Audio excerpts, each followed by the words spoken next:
vidéo du défi des 100 jours, du jour 35 au jour 45. J'ai l'impression que ça va être un petit peu long parce que plus ça va, plus ce défi est intense et je pense que je vais avoir beaucoup de choses à dire. Alors le jour 35, c'était écoutez votre corps, mon corps dit la vérité. En fait, ça nous demandait tout simplement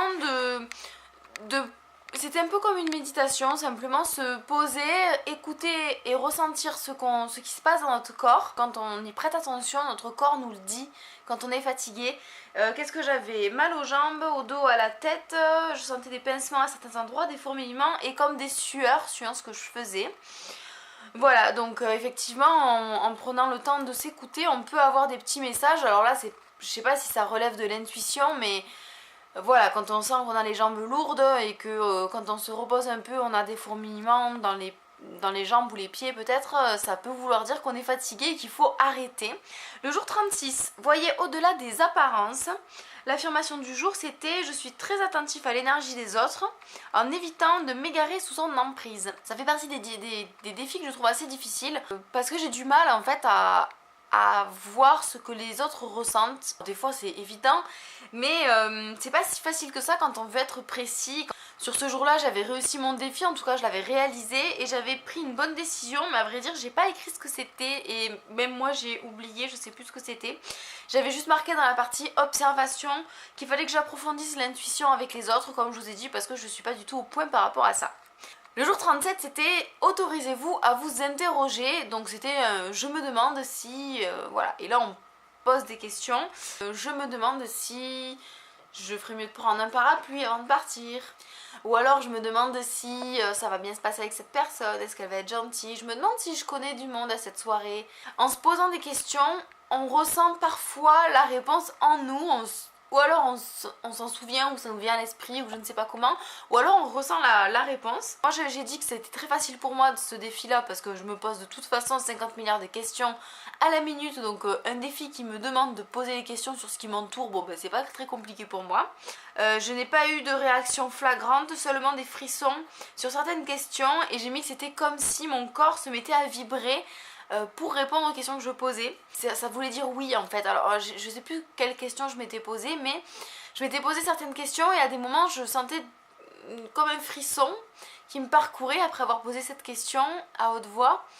Et il s'est trouvé qu'ensuite la réponse était oui, donc je me suis dit que il est bien possible que quand mon corps frissonne quand je me pose une question, ça veut dire oui, ça veut dire que je suis sur la bonne voie. Jour 38, concentrez-vous sur des pensées affectueuses.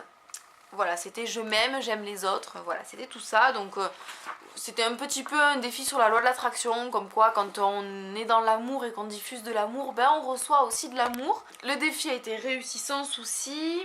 L'intuition, ah oui, j'ai eu une intuition à J-1 et ça m'arrive vachement souvent. Sans même avoir pris connaissance du défi numéro 38, entre parenthèses, car j'étais encore à J37. J'ai réalisé moi-même les exercices proposés dans le défi 38. Donc sans avoir lu un jour à l'avance, j'ai réalisé les défis. Ce qui signifie que je gagne un jour d'avance sur mon défi des 100 jours. Aujourd'hui, je valide 2 défis d'un coup. Donc là, j'ai décidé de rattraper du temps perdu. C'est vrai que je vous avais dit plusieurs fois que j'ai pris des jours de retard. Des fois, j'ai été obligée de prendre un jour du défi et de le faire en 2 ou 3 jours pour pouvoir le réaliser. Et à un moment donné, au début des défis, j'ai été malade, donc j'ai vachement décalé mon défi. Et j'ai marqué que c'est pas la première fois que je réalise le défi sans savoir un jour à l'avance. Est-ce que c'est de la télépathie, de la prémonition ou juste de l'intuition? Je pense que ça va bien dans le fait que c'est de l'intuition, même si ça ressemble vraiment à comme une prémonition, comme si je savais à l'avance ce qui m'attendait dans ce défi des 100 jours. Donc peut-être que je suis vraiment intuitive en fait, donc ça c'est cool. Jour 39, faites intuitivement le tour d'horizon à distance. En fait ce défi, je m'en souviens vachement bien, c'est le jour où Valentine est venue, où on a filmé plein de vidéos. Le défi c'était de visualiser quelque chose avant que ça arrive. C'était à essayer sur une personne par exemple, imaginons une personne. Essayer de la visualiser comme une lumière blanche qui arrive en face de nous. Comment est cette lumière blanche? Est-ce qu'elle est bien circulaire? Est-ce qu'elle part un peu dans tous les sens? Qu'est-ce qu'elle nous dit? Et donc j'ai fait ce travail de visualisation avec Valentine parce que c'est elle qui allait arriver et je l'ai vue un petit peu déformée, enfin voilà. Pour moi ça voulait dire qu'il y avait des choses qui allaient pas forcément ou qui étaient un peu compliquées dans sa vie en ce moment. Ou qu'elle avait des choses à gérer qui la préoccupaient. Bon, ben, il s'est trouvé que c'était le cas, effectivement, sans vous raconter sa vie, elle vous le dira et vous le verrez bientôt, elle va déménager et tout ça, donc voilà, c'était facile parce qu'en même temps je la connais, donc je sais aussi quand ça va pas et ce qui se passe dans sa vie plus ou moins, mais de le ressentir, de le visualiser, c'était assez rigolo parce que peu importe si je savais qu'elle allait bien ou pas, ou qu'elle avait des choses qui la préoccupaient ou pas, dans tous les cas, je la connaissais, mais de visualiser cette forme, de la voir arriver vers moi en se déformant d'un côté, dans ma tête, je me suis dit, ah oui, ça doit être par rapport à ça, parce que ça la tracasse. Et puis c'est tout. Et donc c'était assez sympa, mais je suis pas sûre que ça fonctionne sur une personne inconnue. Et en plus, je rencontre rarement des personnes inconnues, donc c'est un peu compliqué à appliquer. Le jour 40, c'était « Cet espace est à moi, fixez vos limites ». Plus ou moins pour dire qu'il ne faut pas que les gens nous envahissent. Mais ce défi m'a pas apporté grand chose, j'ai quand même retiré des très bonnes choses de cette journée-là. C'est une journée où on a visité des maisons avec mon chéri pour peut-être acheter une maison.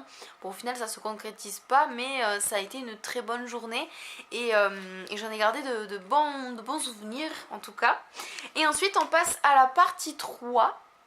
Donc le jour 41, c'était éviter de solliciter l'opinion d'autrui, j'écoute que mon cœur. Et en fait le but de ce défi là c'était simplement, quand on a une problématique, de ne pas poser la question aux gens, de ne pas forcément prêter attention à ce que les gens pensent ou ont envie de nous dire à ce sujet, de se faire confiance à nous, de se poser la question juste à soi, de parler avec son cœur, de prendre la décision avec son cœur, parce qu'on est guidé en fait, et toutes les réponses dans tous les cas, et ça je le sais depuis très longtemps, toutes les réponses on les a au fond de nous et il n'y a que nous-mêmes qui puissions prendre la décision, peu importe quelle est cette décision d'ailleurs.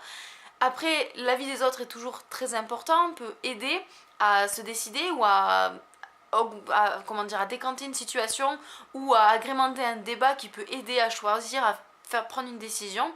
Mais au fond de nous, on a forcément les réponses.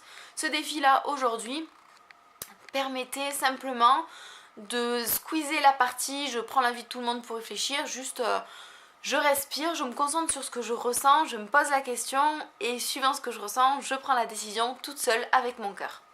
Ça c'est quelque chose que j'ai fait et je pense que c'est quelque chose qu'il faudrait faire sur plusieurs jours pour vraiment pouvoir le tester. Jour numéro 42. Identifiez et assumez vos qualités positives. Je suis merveilleux. Bon, là le but c'était simplement d'identifier ses qualités. Désolée, j'ai changé d'angle de vue. C'est d'identifier les qualités. Donc j'ai fait une liste de mes qualités. Mais bon, le défi en lui-même est assez cool. Il permet de se rendre compte qu'on est aussi quelqu'un de bien, qu'on peut s'aimer et tout ça. Alors moi c'est pas quelque chose qui me fait défaut hein, depuis que j'ai changé plein de choses dans ma vie, je me suis mis au centre de ma propre vie pour que ce soit plus juste et effectivement je connais mes qualités mais ça fait toujours du bien de célébrer un petit peu ses propres qualités, de se lancer des fleurs à soi-même, ça fait forcément du bien et ça augmente notre taux vibratoire d'amour j'imagine, donc c'est parfait.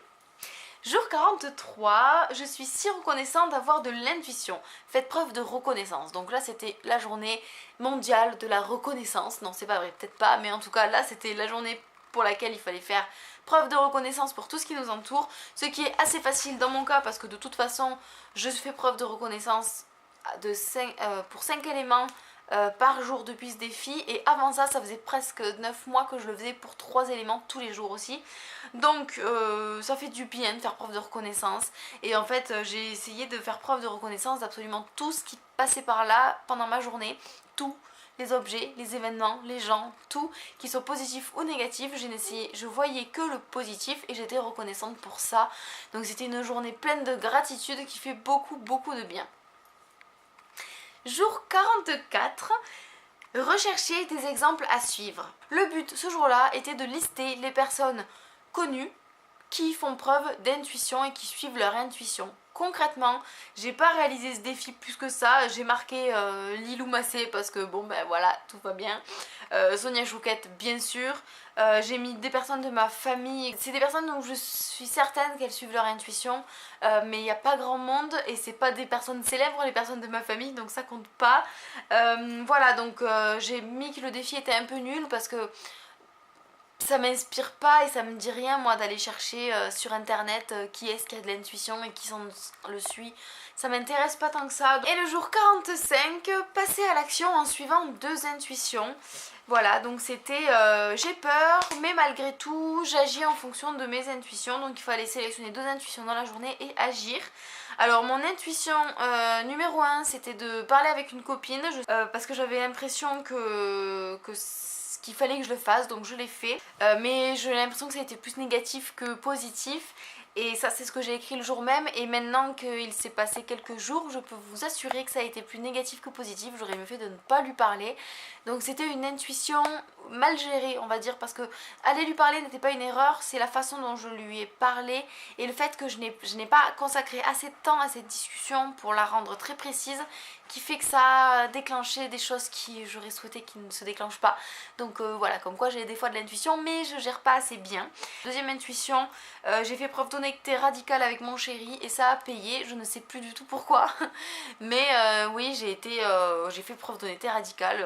En général, quand je dis ça, c'est que je dis quelque chose que la majorité des personnes auraient certainement gardé pour elles par pudeur ou par honte, je ne sais pas. Et moi, bon, déjà, c'est pas comme ça que j'agis avec mes proches, jamais. Je suis en général d'une transparence incroyable, même des fois ça me fait défaut d'être trop transparente, mais voilà, honnêteté radicale avec mon chéri, ça a été récompensé, donc tant mieux. Pour ces 10 derniers jours, et écoutez, le défi est maintenant bien lancé et très intéressant, de plus en plus intéressant, donc il est super enrichissant. Même s'il y a toujours des défis qui sont pas terribles parce que c'est mes goûts et mon ressenti, mais j'apprends plein de choses et je travaille sur moi et c'est quelque chose qui me plaît énormément. Voilà, j'espère que ça vous plaît à vous aussi. S'il y a des thèmes qui vous intéresseraient que je teste sur 30 jours, n'hésitez pas à me le dire parce que moi de toute façon je vais en réaliser, mais si vous avez peut-être un thème qui vous paraît super intéressant, ça pourra me motiver à le faire en premier, voilà. Donc n'hésitez pas à me dire tout ça. Je vous remercie de m'avoir suivi jusqu'à la fin de cette vidéo, je vous fais des gros bisous et à la prochaine, bye bye.